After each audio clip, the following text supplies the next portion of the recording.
Chi. How you doing? Hey, Cyrus, not too bad. How about you? Man, I'm excellent. It's been a minute since we've gotten a chance to do a video. Well, there's been some weird YouTube thing going on, so we couldn't really get around to recording. Too much. I mean, it's a little disappointing, but we're going to push forward and we're Sure. going to make the best of it. So, We'll start, 2021, make it great. that's the absolute best we can do, man. Yeah. I'm feeling good. There's a lot of great stuff going on. Sure. But there's one thing I want to talk about right now. Okay.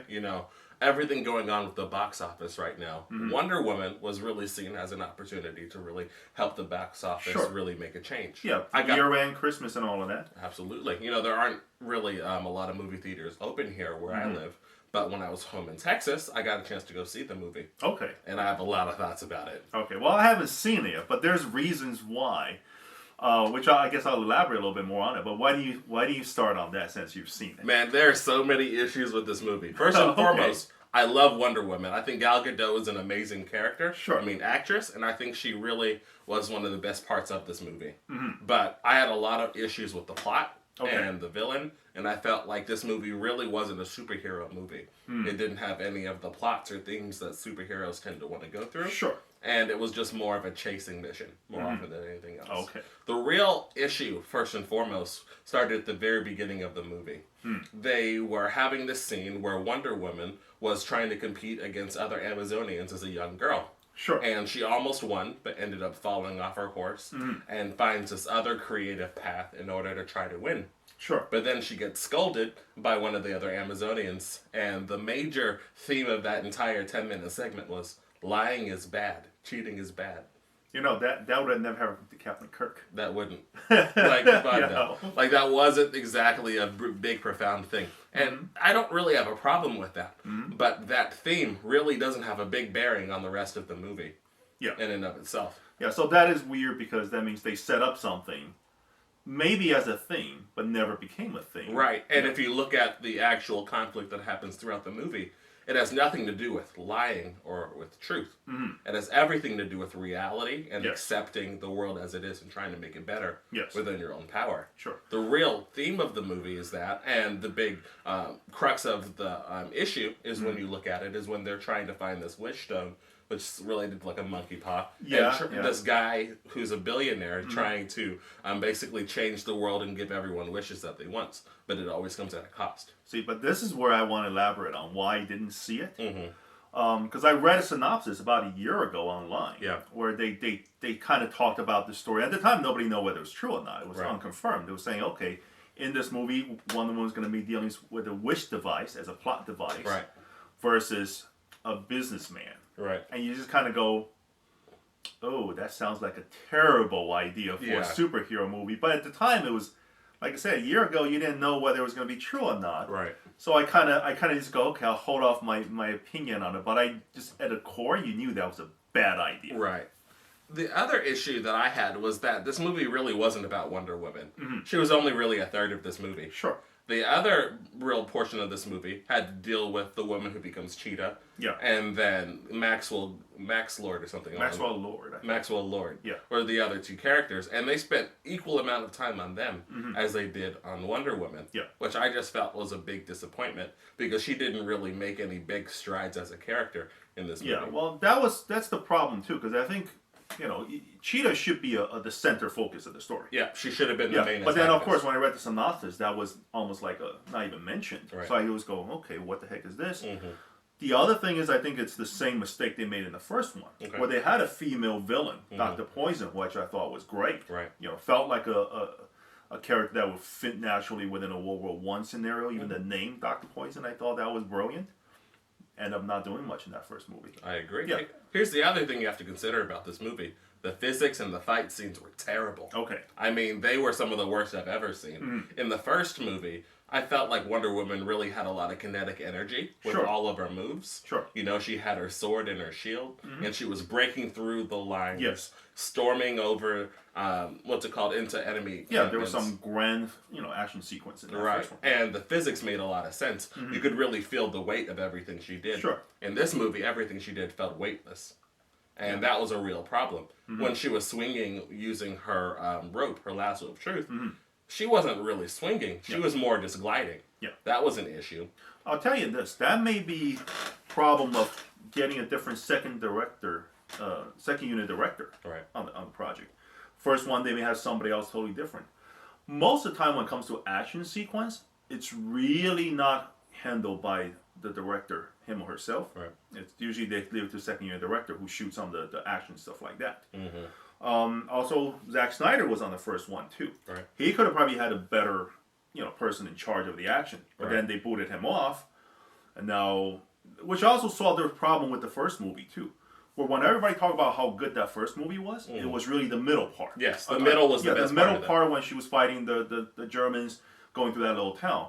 Nobody talks about the fight scene at the end. Yeah, no one talks about it. Where a lot of the stuff I thought was really horribly handled. Right, it was like Black Panther. It was sort of like... Yeah, well, she was fighting a big CG character, which also looked weightless. Yes. The other problem that you had in that was there was a lot of scene where it was just the fight became a montage. Yes. It wasn't an actual, sequence by sequence, fist by fist, kick by kick action. I agree. There was a shot I remember where she just did this, and you saw Nazis flying in the background. Right. Like they're superimposed. Right. I remember seeing that, go, oh, this is so terrible compared to what was going on in the middle part. Yes. So probably even by then, somewhere along the line, they lost the people that were handling the actual actions. Well, that makes a lot of sense, to be honest. And so when I'm watching all of this, I had a big issue just with the physics. They sort of shoehorned in, the invisible jet. Yes. How she got it was a little bit dumb. It's cool that she got it, but she just sort of rolls up to the Smithsonian. Steve is just somehow able to fly this. Yeah. Even though he's never flown a jet before. He only flew like those World War I planes. Well, I can always chuck that up to being because it's a... I've heard sense that he's a wish character. Right. So maybe by then he can just do magical things. But here's the weird part. If you're going to have a wish device and do that, why not just have her have the rock at the time and they're like, boy, we're going to be detected by people. Oh, I wish the plane could be invisible. And then the plane becomes invisible. Well, it's because Max Lord becomes the wish. See, but that's bad writing. They could have shuffled things around. Maybe she'd even had the rock with her for a while. Max Lord sees it and wants it. But they probably got the... See, I didn't see a movie, but I just from hearing, I go, they could have shuffled a few things around. She could have had invisible plane throughout the whole movie. It's true. Yeah, instead of be like, here it is out of nowhere. Yeah. And then on top of that, weird. It's obvious that the Wish Stone has the ability to make things that didn't exist. They put up a huge barrier in the Middle East that didn't exist there beforehand. So why couldn't they just bring Steve back in his own body? Yeah, well... Why did they bring him back in someone else's body? Okay, that's trying to be clever. Well, here's another issue. That's trying to be clever. He jacked some other guy's body. Yeah. And she was perfectly fine with him living in that other guy's body. No, my question is, when she sees him, does she see the other guy or she sees Steve? At the beginning, she saw the other guy. Okay. And it wasn't until he said a few things from the first movie that allowed her to realize, oh, this is the person I know. So we don't know if she's really still seeing, it's her, she really sees the other guy, and then her mind tells her this is Steve, or she's really seeing Steve. That was a weird part then. Well, it's because we know that she saw the other guy at the beginning. Yes. But once she saw and knew that it was Steve, she only saw Steve at that one point. And so it's weird because... But that could be a mind thing. Well, that could be too. Yeah, so it's not like... That's bizarre writing too. Well, and it's not good, and it's problematic because then she was willing to keep him, even though he's stealing someone else's life, which is not heroic. Yeah. By any means. And then she sleeps with him. Just like, that's another problem. It's even more bizarre. And I'm just like, bro, that's not even your guy's body. Well, okay, I don't remember. Did she sleep with Steve in the first one? I don't know. I don't remember. I think they did. It's all questionable at this point. I don't remember any of that stuff. But my main point is still like, I'm like, bruh. Like, y'all could have just brought back his real body. And so... They could have. I agree. They right. So here's the other thing. They try to be clever. Let's not do that. But then you created something even weirder. Right. And she was losing her powers, too, which is fine. That's a perfectly fine device to have. As Cheetah's getting stronger, she's losing her powers. Sure. And she needs to revoke her wish in order to get everything back. That's perfectly fine. Sure. But the final fight, number one, with Cheetah was terrible. Yeah. You know it was bad because it was badly lit and you couldn't see everything clearly. Number two, she didn't really beat her. Yeah. She drowned her underwater and electrocuted her. Oh, really? That's such a lame way to beat a villain. Wow, that's like old Super Friends type of writing. Right. Yeah, that's terrible. I'm a little ashamed of that. And I'm like, bro, that was really lame. And then when she beat Max Lord, She didn't even fight him. She lost to the wind. Mm-hmm. Like, he was just had this huge vortex of wind that she couldn't get out of, which is lame. And then she just lassoed his leg while he was talking to everyone in the entire world, granting wishes, and went on this long speech. Yeah. And so she won with a speech in a superhero movie. I guess that's also trying to be clever in your writing. It wasn't. But it didn't work. It would be one thing if the actual value they were espousing was correct. Mm-hmm. Well, I'll tell you, it's bizarre because when you talk about the event character Maxwell Lord, it's not the first time he's been presented in a movie type of medium before. Well, he was on TV in the Supergirl series in the first season, which I thought they did a pretty good job. How did they do it there? They were kind of like trying not to use Lex Luthor, so that he was kind of like a stand-in as Lex Luthor. Okay. He was suave, he was good-looking, he had money, he had power, and he was kind of seducing Supergirl's sister at the time. And I thought that was so interestingly done. Where Supergirl kind of sees him as an arch enemy who's kind of doing things behind the scene. Right. But at the same time, he is dating her sister, and it created that weird conflict there, back and forth. And then you saw sides of him that maybe he's good too. Right.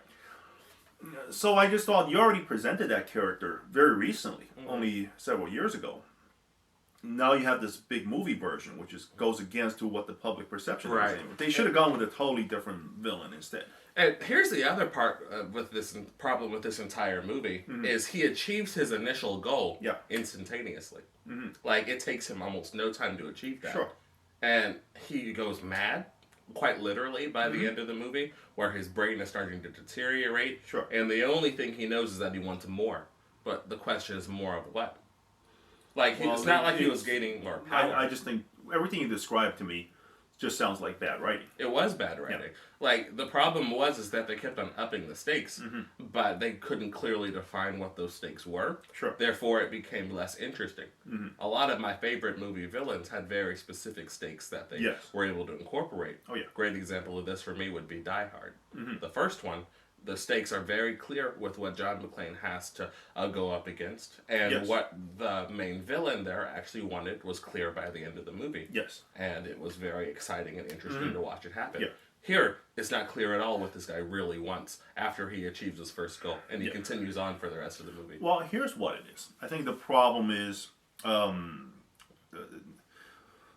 It felt like they had an idea what they wanted to do. Yes. And it went through several revisions. And the revisions, there were things that added and thrown out, added and thrown out. And then by the time it was done, and as a workable script, there was probably no time to really correct it because they just had to start filming because of the deadline. Right. That happens quite often in Hollywood. Well, I can imagine. It's a creative idea. I like how they brought back Steve. I do. Even though I thought there were problems with it, I really do like that. Yeah. In all honesty, though, they should have gone back to the drawing board and tried something different. Sure. She has a wealth of great villains that she could have gone against. Of course. And the real problem with this movie, over everything else, is that she didn't really advance as a character.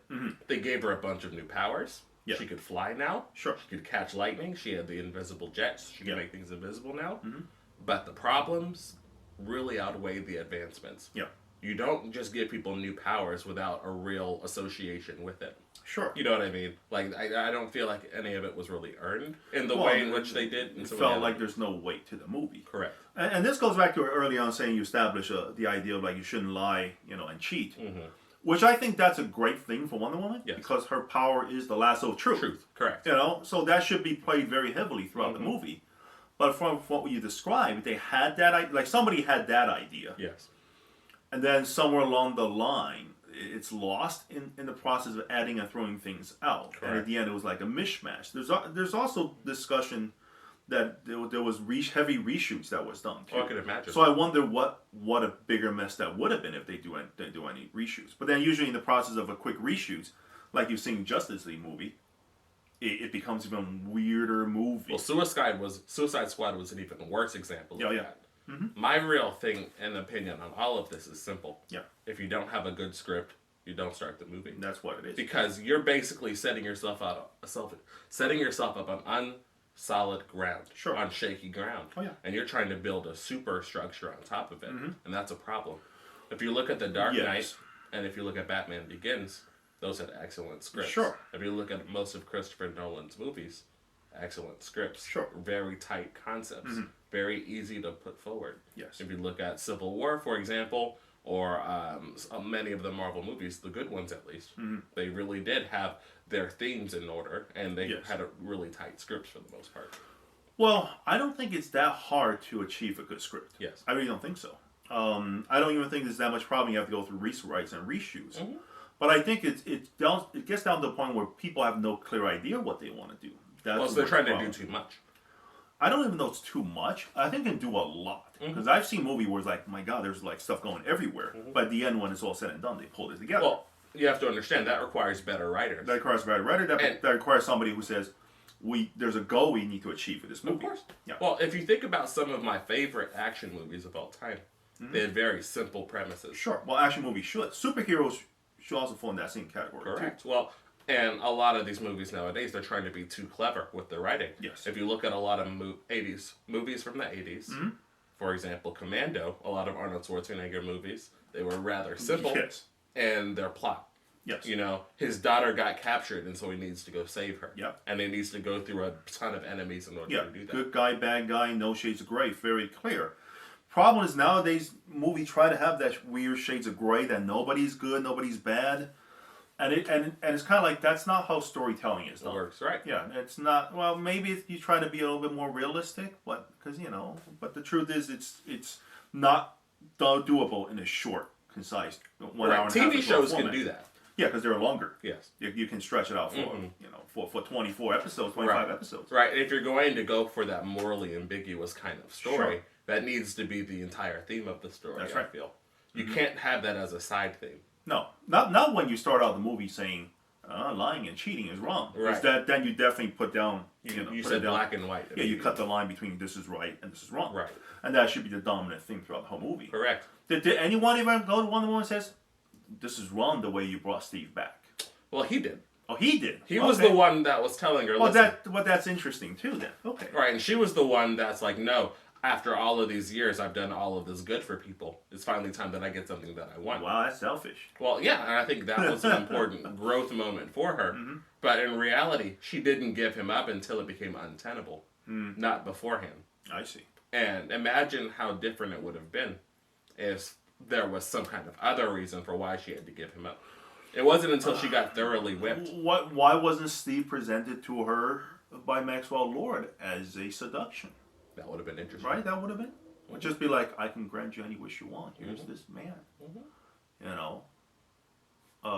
So there's ways to up the stakes. I agree. Throughout the whole movie. Maybe originally he's like, I can only be back for a certain period of time. But then later on, Maxwell's like, no, I can make him forever. Correct. And then you put that into... Right. That would be a far better thing. Here's the other thing. He had a kid, a little Indian kid in this movie. But... Okay. I don't know if it was adopted or whether it was his biological son. Max Lord. Okay. But he basically abandons him throughout large portions of the movie, leaving him in his office. Yeah. And he's constantly being like, your dad's going to be like a great man one day and everyone's going to respect him. And that was like a big thing, a big driving motivation for why he did what he did. Okay. But it was so unreal at certain points. I'm like, you realize that he's not gotten food in like 2.5 days. You just sort of left him in his thing the whole time. And then he suddenly he exists on like a highway. He opens the door and then he walks out the office and now he's on a highway. And then somehow he's on the White House lawn. Okay. Like looking for his dad. And he nearly gets hit by a car and I'm just like, what am I watching? That's so bizarre. Like there were a lot. That sounds... What you described to me don't even sound like it's in the same movie. It's like a totally different movie. You see what I'm saying? Like it's funny. It feels like an 80s like kid fantasy type of movie. They do like Flight of the Navigator type of thing, where kids go on adventure because their parents abandoned them. Home Alone kind of falls in that category too. They try to put that in there, and then it just like you have too many weird ideas that they need to clear it up a little bit. Well, it wasn't even because there was so much of that going on. Yeah. There weren't enough action scenes in the movie. And the ones that happened were sort of boring. Yeah. Like there was this one where she was in the Middle East chasing after Max Lord. Yeah. And he somehow got this crazy security detail with like all these crazy rifle rounds. And there was this one move in the movie that was awesome. Yeah. Where they shot like this round straight at Steve, and she was running past it. She looks back and lassos it with her lasso, catches the bullet, and then whips it back at the guy. That was awesome. That's cool. But other than that, I'm just like, wow, this is boring. And then she was pushing one of the trucks into another truck sideways, so she has to deal with all of the friction. I'm like, what am I watching? Yeah. Well, that's just poor planning. I think there's no thought put into what they want to achieve. It probably felt like, okay, first movie's a big hit. Or they greenlight the second one, we got to do it, and there's already given a time frame to push it out. Because you understand, all these big DC comic book movies are supposed to be gigantic blockbuster products from Warner Brothers, and they need to hit a certain schedule to appease the investors and the stockholders, all that kind of stuff. That's why they roll them out like this without any thought. Well, you have to think about this. A lot of my favorite movies on the Marvel side had a certain kind of personal touch to them. Sure. That really affected each hero differently. On some level, yes, I agree. And in this movie, none of the villains really felt personal. Nothing about their makeup really challenged Wonder Woman in a unique way. Sure. Unlike, I feel like the Dark Knight series, where every villain really challenged Batman and really hurt him in a unique and special way. Well, Batman villains are generally constructed better than Wonder Woman villains. Because here's what it is. If you ask a normal average Joe about Wonder Woman, they most of the time cannot name you any of her famous Rose Gallery. Right. I mean, even you go Cheetah, I go, oh yeah, okay, yeah, that she's part of her crew too. Right. Who else can you really name? Maybe some god. I think Artemis is another one. Right. Some of the Greek gods, and you just kind of go, that feels so generic when you mention names like that. As opposed to when you talk about Batman, you can name from the Joker, the Penguin, Riddler. It's easy. It's easy and non-stop. You could even do it with other people easier than her. Like Flash, you can name some of Flash. Way Flash is another one. Even I think Aquaman. Yes. But Wonder Woman is really one of those that I think the image of the character is stronger than any of the stories you ever know of the character. That's 100% correct. Because if you compare her to Aquaman, I like her way better than Jason Momoa's Aquaman. Sure. Even though they're both stars. Sure. I'll say that. Yeah. But his villains in and of themselves were much easier to connect with and understand. Yeah, because they're all underwater themed. Yes. Wonder Woman feels like it's a little all over the place. Yes. And most of the time I can't remember who else she's got as a Rose Gallery. Often her best moments are when she's with the entire Justice League. Sure. I feel. Yeah, she works as a female supporting character. Here's the unfortunate part. This is a chance for them to build up Wonder Woman's Rogue Gallery for the public, and then present to the general audience. Just like they did with Marvel. Yeah, they can keep doing that and go, okay, we have this character, that character now, and I think they squandered it. I mean, what a disaster. I mean, here's funny thing is both movies, the first one, this one, they have two female villains, which I thought are great. Dr. Poison, who uses poison to kill people, felt like a more cerebral character. Right. Something that she wouldn't be able to easily deal with. Which is very cool. Kill people with poison, do it behind the scenes, don't know how to trace it. Lasso of Truth could have come into great play for something like that. I agree. How do I get the formula to save this person? Here's the Dantato, I got to get it. Like lasso her. Great. Here's the other thing. But here's what it is. Cheetah's another one that would work really well too. Now you test her in a physical sense. She's faster and stronger. Faster and stronger, more agile, more aggressive. More animal-like. I suppose Wonder Woman needs to be a little bit more poised. Didn't go for that either. I think, and that thing is, from both movies, it feels like her villain are just generic white men. Yes. And then just kind of like, you could do better. And you're like, wait, she's Wonder Woman. She just fights generic white man and not even like interesting. Not even a real Lex Luthor type. Right. Someone who's really smart and powerful. Like if they were going to do that, they might as well have brought in Lex Luthor. You know what? That would be very interesting to put Lex Luthor in the I would have loved that. Yeah. But they didn't do that. Yeah. Ultimately, I would have even loved to see her, even not necessarily acting in a superhero capacity, but acting more in like a spy capacity, because she has that ability too. Sure. She isn't as well known as other people. That's she right. can sort of slip into incognito. Yeah. She has great social skills. Sure. On top of that, she has her lasso of truth. Yeah. And she's very beautiful. She could easily act in that capacity too. Sure. But I wouldn't even mind if she used her, like try to do that, where she used a little bit of her sex appeal to seduce a man to kind of get to the bottom of things too. Right, exactly. Because men are easily fooled by a beautiful woman. That could be something you put into that, play into that too. There's so many things you can do with that character. Right. I mean, it's weird when they don't use it to the full extent of what Well, they fell into the real problem of moving locations as plot development. You know what I mean? Yes. Where they're in 4 different countries, therefore plot development. It doesn't work like that. Yeah, when you move from country to country, that feels more like a treasure hunt type of movie. Yes. Which is also bizarre, you don't have to do that, because if you look at the second Captain America movie, they're in D.C. the whole time. Well, except one time they went out to his old base, to try to find some secret. Right. Most of the time they're in D.C. Right. Centralized location. If she's going to be in D.C., put her in D.C. The whole time. Be a political type of movie too. Where she's caught in the 80s political, Cold War drama. Well, they tried to do that. That should have been the focus if you're going to do that. But also that's not there.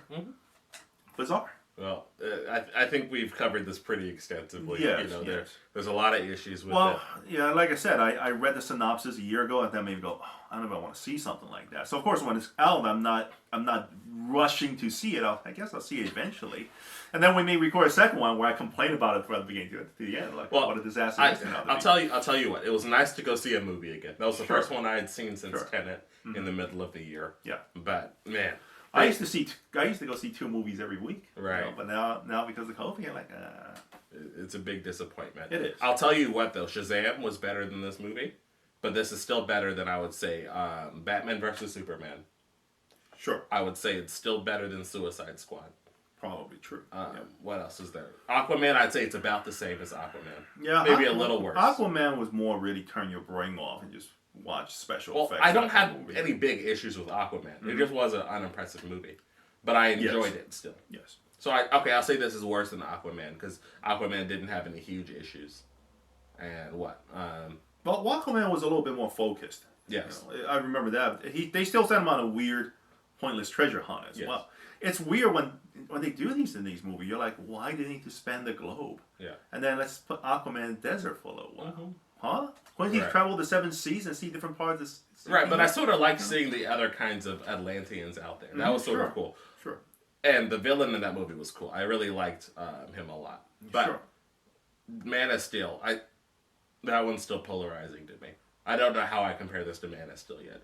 Man of Steel's technically a better movie, but I didn't enjoy it enough to say that it is. No, Man of Steel was I thought it was a little frustrating watching that movie in retrospect. Well, the best part of that movie was Kevin Costner, in my opinion. Who got blown away at I love Kevin Costner and everything, so that's just my opinion. Okay. But let's wrap it up. Sure. Thank you guys for watching. We appreciate you for taking the time and watching all the way to the end. Let us know what you thought of Wonder Woman, whether you thought it was a good movie or a bad one, and in what ways do you think that they could really improve upon it and try to make it the best that it can be. Yeah, whether you saw it right away or still waiting on it like me. So. Absolutely. Well, thank you guys for watching. Have a good one. Bye.